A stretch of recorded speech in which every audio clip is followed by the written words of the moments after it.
Hey guys, in this video we're going to take a look at how you can change the time duration in which multiple touches are treated as a single touch on the iPhone 15 series.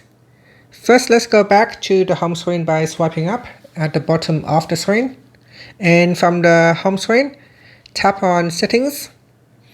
Next, in Settings we scroll down and tap on Accessibility.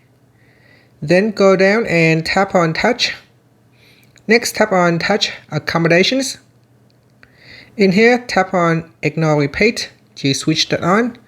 Also, make sure you turn on Touch Accommodations so that you can use all the settings down here. And to change the time, just simply tap on the Add button or the minus button to increase the time duration. Now you can see here I can keep going.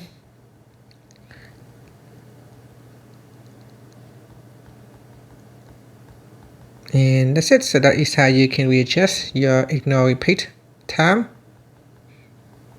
And finally, you can swipe up to go back to the home screen. And that's it. Thank you for watching this video. Please like and subscribe to my channel for more videos.